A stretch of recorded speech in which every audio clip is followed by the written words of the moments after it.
अस्सलाम वालेकुम dear student. मैं आपको इस वीडियो में course code 8604 research method in education unit number 1 cover करेंगे। तो वीडियो को मुकम्मल देखें आप, ताकि आपको पूरा और ज़्यादा से ज़्यादा नॉलेज मिल सके। यूनिट 1 जो है, इसमें बेसिकली इंट्रोडक्शन है एजुकेशनल रिसर्च का।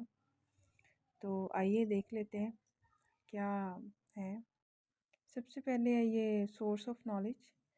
सोर्स ऑफ नॉलेज में सबसे पहले है ये सेंस परसेप्शन, सेकंड है tradition, then authority, then expert opinion और rationality, and the last is scientific method.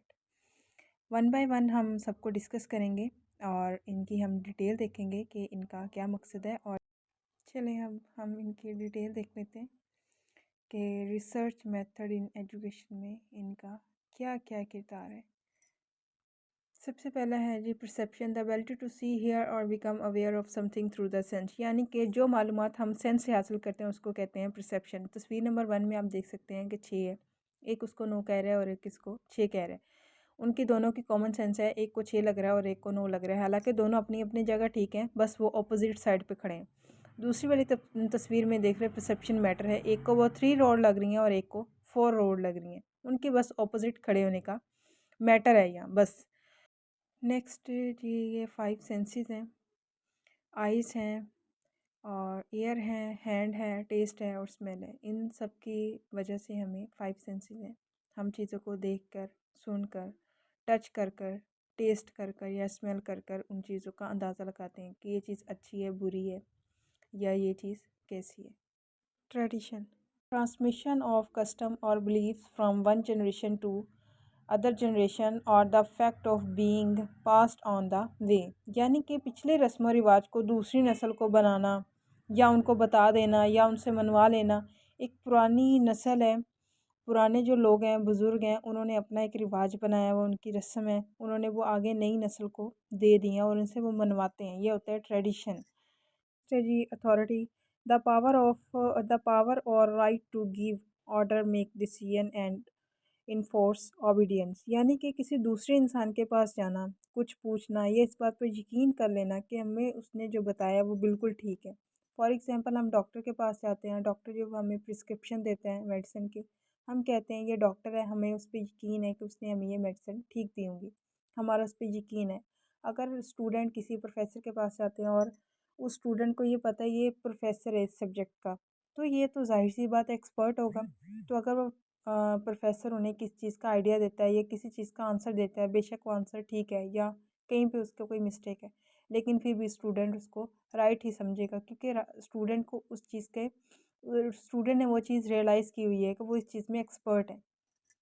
Next है जी expert opinion, sorry. Sometime in research of knowledge, one can take the testimony of expert who, because of their intellectual training, expert experience or aptitude, are better informed than other people. यानी कि हम expert का opinion अगर किसी चीज़ में लेते हैं, तो हम ये देखेंगे कि हमने अगर किसी चीज़ में ओपिनियन ले रहे हैं तो वो इस चीज़ का एक्सपर्ट होना चाहिए, यानी एक्सपर्ट ओपिनियन की ज़रूरत होनी चाहिए। ओपिनियन तो हम किसी से भी ले सकते हैं, एक्सपर्ट ओपिनियन किसी एक्सपर्ट से ही हमें आता है। हमें किसी चीज़ के लिए अगर हमने किसी चीज़ में रिसर्च करनी है, उस चीज़ का हमने नॉलेज लेना है, हमने उससे कुछ देखना है, कुछ भी हमें उससे मालूमात चाहिए, तो हम क्या करेंगे, किसी ट्रेन बंदे के पास, किसी एक्सपर्ट एक्सपीरियंस या किसी ऐसे बंदे के पास जाएंगे जिसके पास इस चीज़ का बेहतर इल्म होगा, जिसके पास उस चीज़ की बेहतर मालूमात होगी। हम उस शख्स के पास जाएंगे और उससे फिर अपना ओपिनियन लेंगे।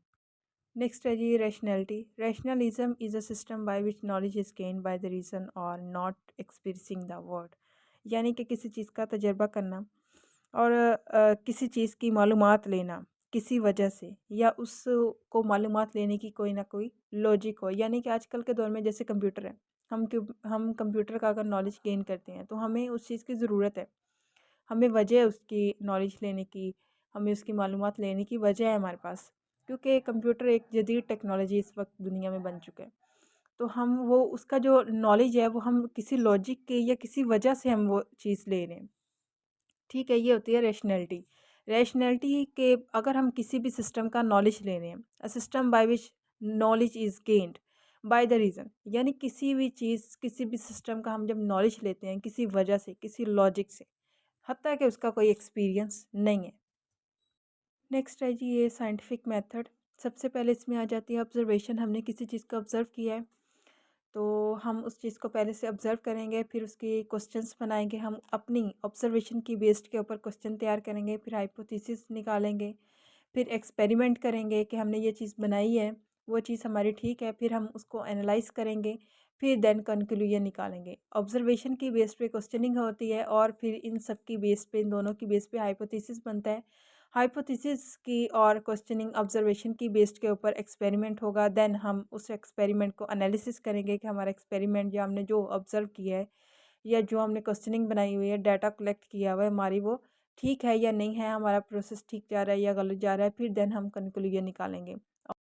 आई होप आपको आज का लेक्चर टोटली समझ आ गया होगा। अगर किसी भी स्टूडेंट को किसी टॉपिक में कोई मसला है तो वो मुझसे कमेंट बॉक्स में पूछ सकते हैं। मैं आपको जवाब देने की भरपूर कोशिश करूँगी, आप सबके सवालात का जवाब दे सकूँ।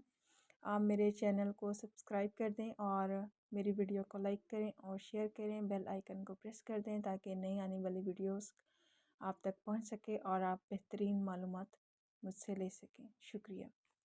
जज़ाकल्लाह खैर।